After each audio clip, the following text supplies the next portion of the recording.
It's been one of my challenges for pretty much my entire adult life. The firefighter mentality will eventually get you burned. Politeness becomes a tax on your purpose. When you protect your promises start producing. In my previous company, I actually outlawed the word hope, and it's gotten me so much in my life. You need to be crystal clear about what needs to get done, because if you don't know where you're going, all roads will take you there.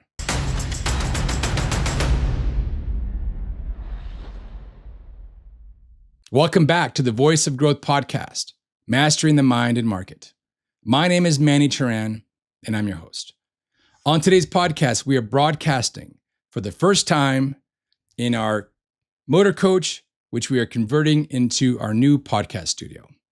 Today's subject, overcommitment, and how it can stifle your dreams and slow down your success.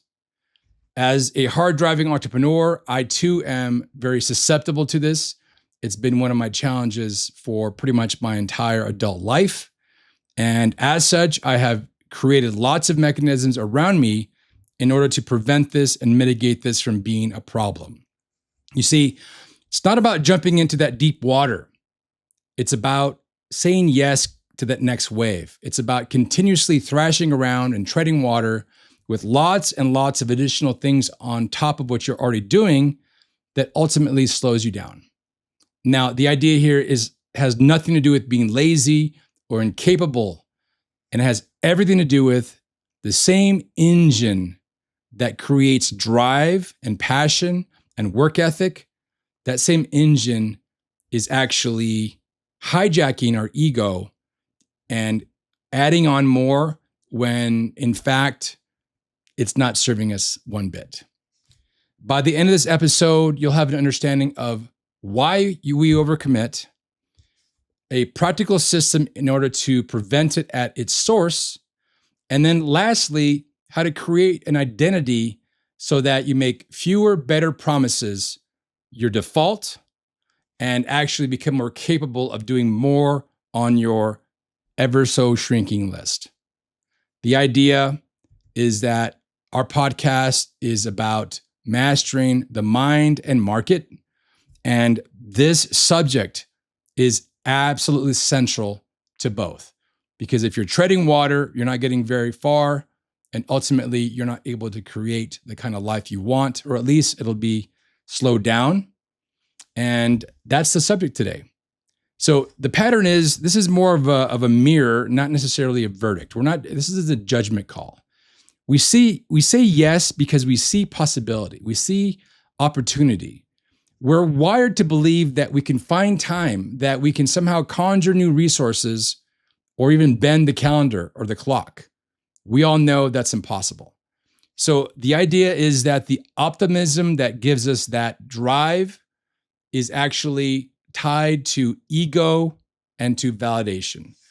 Those two twin cousins are the cause of a lot of what slows us down as business leaders. You see, an ego, it basically hijacks our desire to prove we can do it, to match the vision we have of whatever we want to create with the possibility of us creating it. And in validation, we hand other people the power to judge our worth and then essentially do what we can, sometimes in vain, to meet that timeline. It's a losing game. A win in this situation is that to fortify your self-worth, your sense of self, so you don't need any proof of validation, external or, more importantly, internal. There's a great quote by Steve Jobs that says, "Focus is about saying no." And I'm proud more of what we haven't done as what we have done. It's a very powerful quote. I will now read the 12 reasons why high achievers overcommit. This list is extremely comprehensive in giving us an understanding why we say yes so many times. The first of which is the optimism bias. So we see a path faster than others. We become very enthusiastic about saying yes because we believe we have a shortcut. We chronically underestimate the time required to get this done. We chronically underestimate the switching cost, the planning, and we go down the line. Things happen, things occur, and we get off course. And what we thought would be a week to do becomes 4 weeks, 8 weeks. Number 2, the validation loop. So we want to prove that we're the person. There's an element of validation that we want and seek from others. Hey, watch me. This loop never ends. You need to absolutely put a block and a stop to this because this will consume you alive. Number 3, FOMO. The idea here is that everything is a precious opportunity. And we want to not miss out, fear of missing out, right? FOMO. And so we say yes constantly because we believe that in some way that opportunity is a unique snowflake and is the only way to reach our goal. Where I've talked about this in the past, and I'll talk about it again in the future. Opportunities will always be there. Opportunities are there for you to create. And so the idea of FOMO and saying yes will actually detract from your ability to reach your end goal. Number 4, you identify as a hero. Somebody says, can you do this? Hey, I'm the fixer. I'm the closer. I get things done. I'm the firefighter. And so this is directly tied to our ego. I've seen this in myself.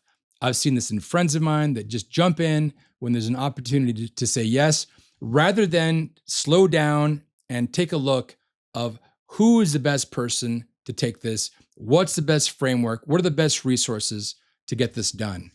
The firefighter mentality will eventually get you burned. Number 5, the ambiguity aversion. So the idea is that if we say no, we're somehow creating tension in that relationship. And the idea is, okay, well, they're going to ask me to do something now. And in the future, unless I say yes, they're going to start cutting me off and I won't have any opportunities going forward. Goes back to what I said before. Opportunities are abound. They're everywhere.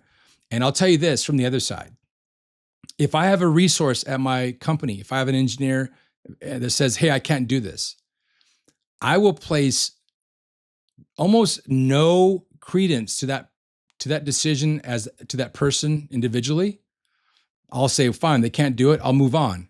It's not a judgment for me to think that they are less of a person, less of an engineer if they say no. As a matter of fact, I respect them more.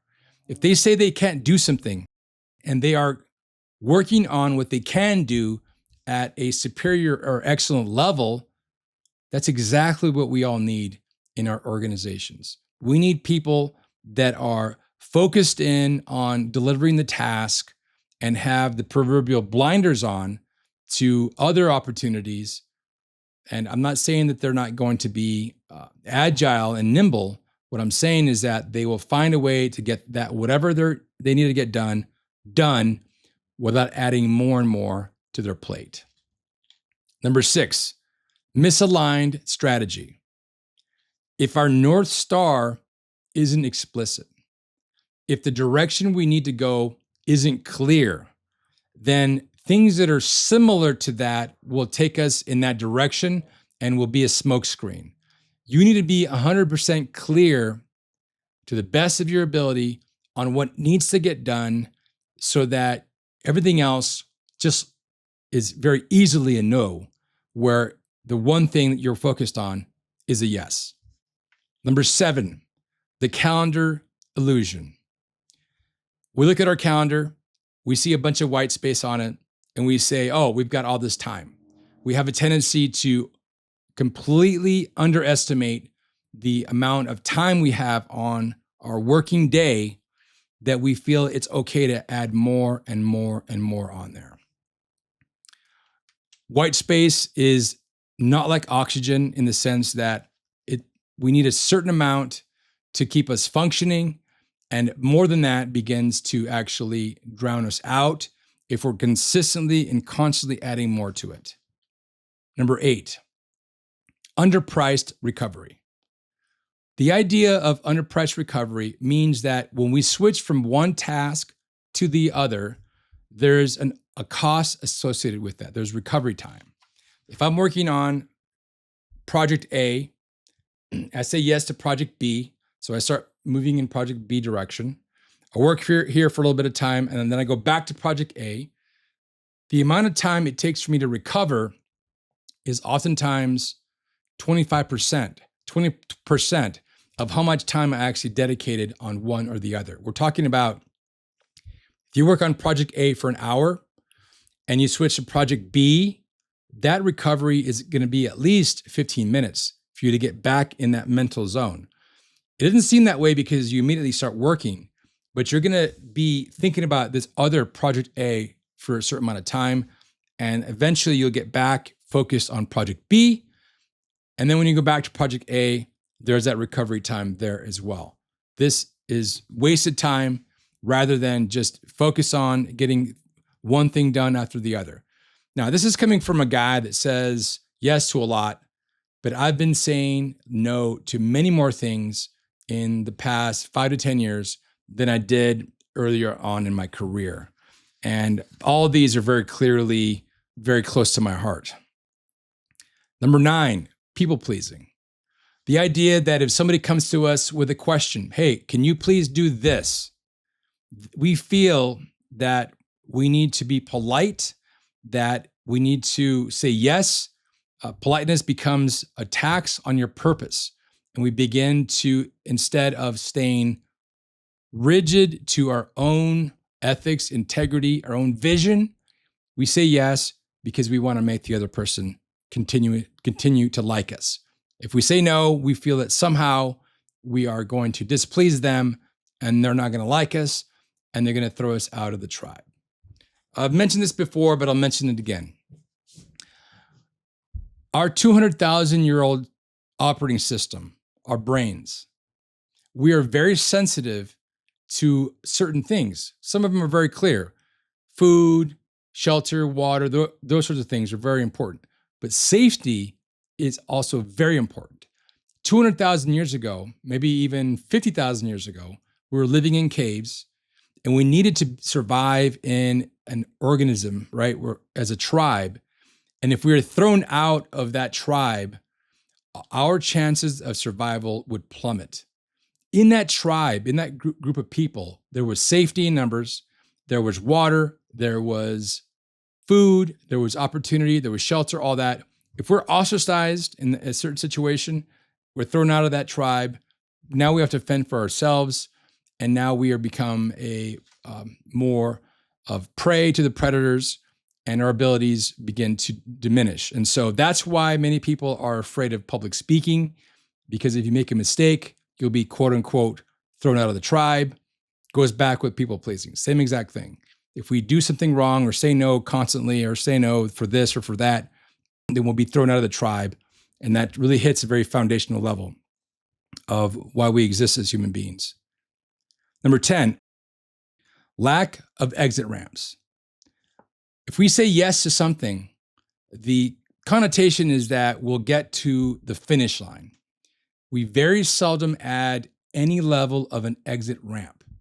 If you're going to say yes to something, if you would to create exit ramps or milestones at certain elements along the path, then you can say, okay, we've reached this first element, this first milestone. We'll now decide whether we continue or this is an exit ramp for us to say no. And so that is something we don't do very often, is create exit ramps. Number 11, no capacity math. We have a tendency that our capacity or ability to produce is way higher than it really is. We don't have a clear understanding of what it really takes to get certain things done. We get asked the question, how long is this going to take? And we say, it'll be a 40-hour job, without really having any data in response to what it would really take.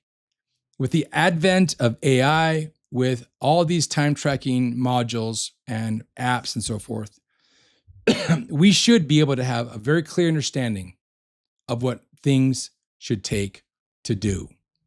The idea of the off the cuff will only more likely than not get us into trouble. And number 12, the unconfronted past script. This one has to do 100% with ego. Things that play out in the past. If we were always a yes man or a yes woman in the past, and now we're getting better about saying no and staying on course, then time passes, maybe we lose our North Star slightly. We get asked to do something again. Our plate is already full. And because we have an unresolved past yes mentality, we'll fall right into that old script. And this approval, scarcity, fear mindset starts to kick in, and we just go back into that groove.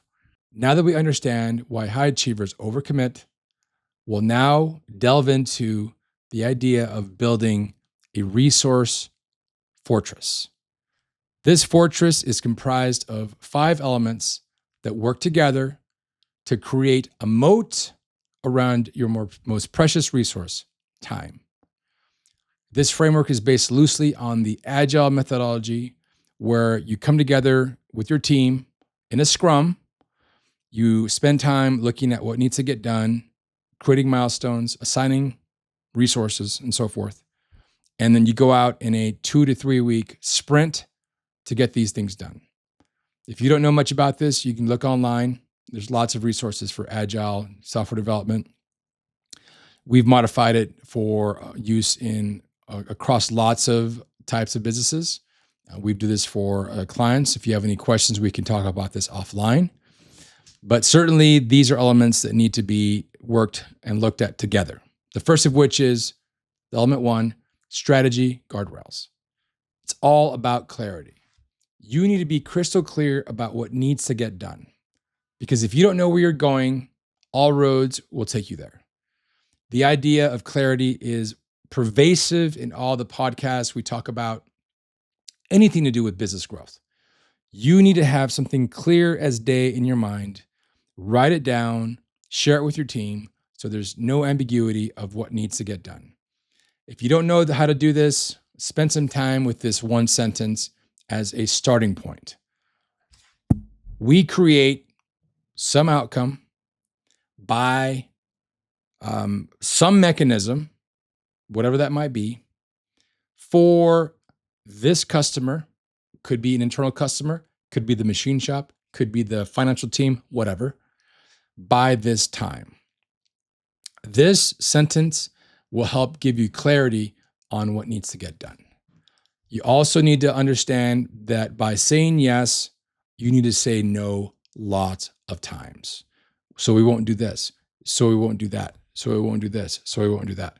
If anything comes into the conversation that is not your yes and not your no's, then you need to 95% of the time throw it out.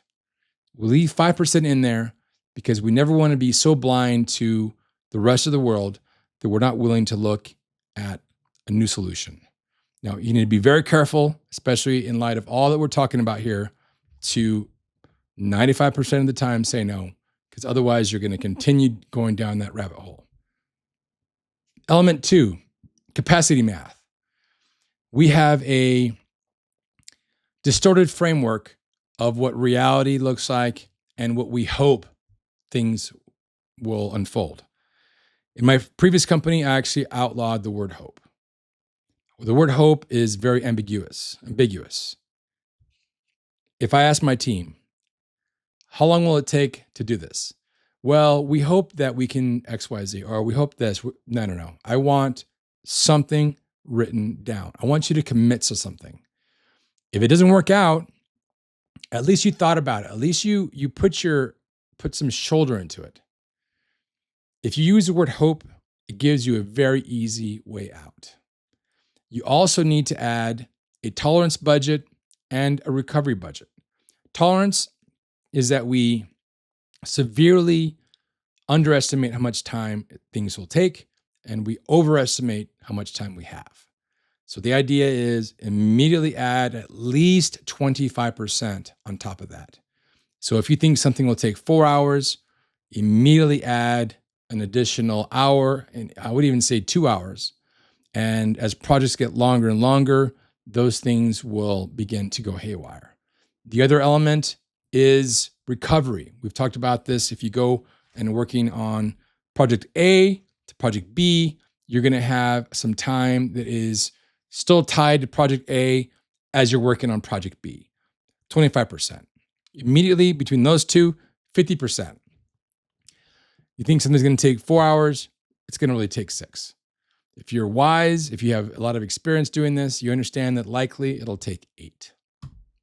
Next one, commitment protocols. These 4 protocols need to be really looked at and put forward when you're asked to work on a new project.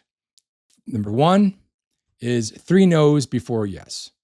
No matter what, you look at something and you need to stay really diligent about saying no 3 times before there's a yes. Is this arbitrary? 100%. Is there going to be exceptions to this? 100%. Should you try to follow this as much as you can? 100%. What I mean to say is you need to be extremely, extremely decisive about those things that come across your desk. And as Warren Buffett once said, I have a great quote by him here. Really successful people say no to almost everything. He used to be famous about list 20 things you need to get done, rank them, the 2 through 20, throw them out. Focus on one thing. That might be a little bit overkill, but certainly the Oracle of Omaha is extremely successful. So maybe there's something to that. The other thing you want to do with the first part of element 3 is you want to ask lots of clarifying questions if you're going to say yes. All right, the second piece of element 3 is for those that are coming to ask you something. I actually had this idea framed in my old office when I ran my company a decade ago. Number 1, clearly define the problem or the opportunity. Number 2, what have you done towards addressing it? The idea is that by the way, I had an open door protocol. People could come in anytime. But I wanted them to have had some time thinking about what the problem or opportunity is. If possible, write it down. If you didn't write it down, be able to repeat it as clear as can be. And the second piece is, what have you done about it? What have you considered? What are the ideas? Have you tried anything? So that way, when people come to my office, and rather than spend an hour trying to tease out what that might look like, we're instead spending 10 minutes tops to identify what needs to get done, what didn't work, what did work, go try this out, go. That way you can get way more things done during the day. I make decisions very quickly, I always have, and there's a lot of benefit to that. If you sit too long, you get the paralysis by analysis and nothing ever gets done. While you're still thinking about the right way, the person next to you in the other building, the other company, is already three plays down the field. They may drive the ball from time to time, but they're at least running the ball. The next thing is the third part of element 3 is the scope triangle: time, quality, and scope. If one moves, consider that the other 2 will have to give. If scope moves, time will go up, quality will go down, right? You've got to be very intentful to keep quality up and time up. If quality goes down, then you'll have more time and your scope will change. So these things are all tied together. Be very, very, understand that they're all tied together. D, the last part here in element 3, is create language that you can refer to so that if somebody comes to you, you have an instant exit in your yes. Okay, we're going to say yes to this, but these are the off ramps we're going to bake into our yes. So at this point in time, we're going to reassess. If it doesn't work out, we're going to pivot and go a different direction. The other thing is have some verbiage that if people come to you for a certain thing, you say, thank you, but I'm at capacity. Maybe another time. All right. Element 4, calendar design. Thinking that time is a product. You can consider using theme days. So Mondays are strategy days. Tuesdays are meeting days. Thursday or Wednesdays are creation. Thursdays are for HR. Fridays are open. Whatever you want to do. Figure out something that works with you. I know folks that actually split the day into 2 halves. So Monday morning is this, Monday afternoon is that, and so forth. You can get as granular as you want. The idea here is that you protect your time. So if Monday is strategy day, then come hell or high water, you're working on strategy. If Tuesday is for clients and a client comes on Thursday, you better be sure that you're making concessions to, and not the rule. This is an exception, rather than just constantly bend the rules for whatever suits your whim. The other thing is you want to think about your calendar as a foundation. If it's not on your calendar, it's not going to happen. The other part of that, the antithesis of that, is you need to create and maintain open spots in your calendar. When I meet somebody at a networking event and we sit down to find a time to meet, and they tell me, well, I can't meet until 2.5 months from now. Unless you're going on vacation for 2 months, I immediately write them off, because it tells me this. It tells me that I'm not important enough for them to find an hour, even a half an hour, in the next 2.5 months. And secondarily, they likely suffer from overcommitment.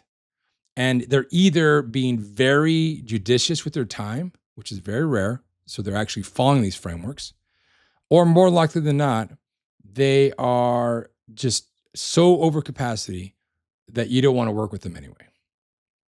So I'm very careful to keep open times in my calendar. If I meet somebody, I can usually meet with them in a day or two.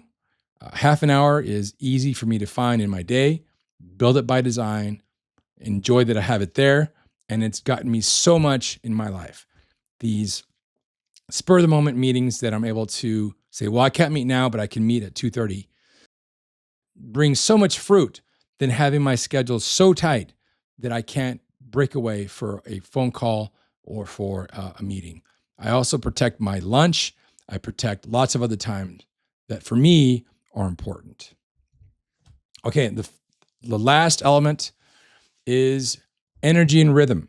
So the idea here is that before you make a big decision, you pause.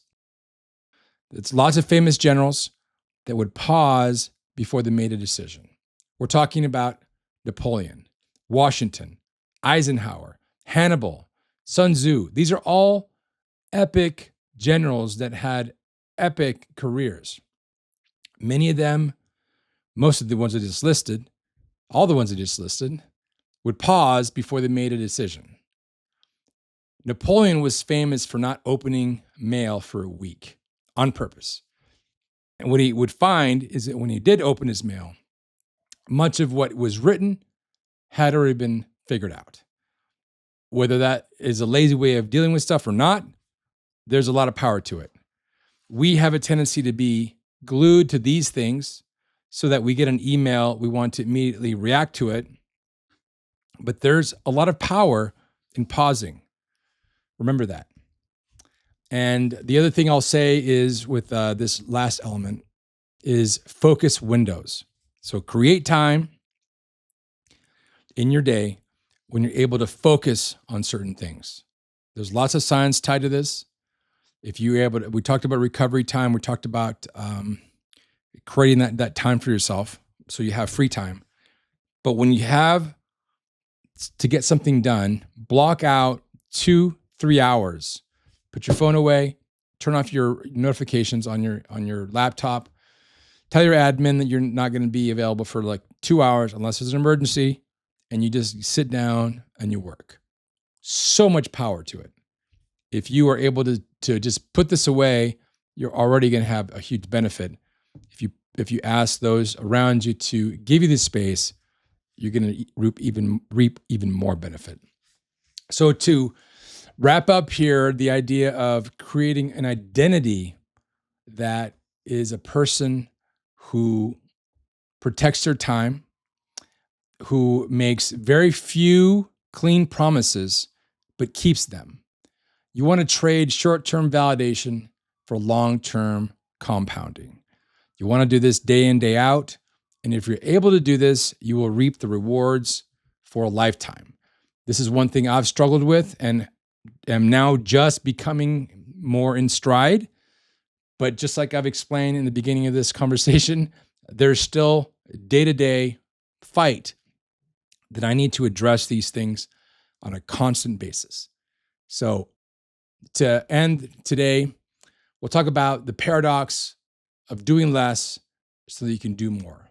We talked about being able to be capable of doing more, but you first must do less. We're here to convert chaos into compounding. It's about integrity. It's about the quiet. It's about the confident power that says, I keep my word because I make it carefully. There's so much power to that. We didn't come here to collect tasks. We came here to build something that compounds, whether that's relationships, trust, outcomes, because when you protect your promises start producing. We win when we fortify your sense of self so strongly that anything that comes down to disrupt that, internal and external, will be set aside to deal with your goals. Thanks for your time. Cheers.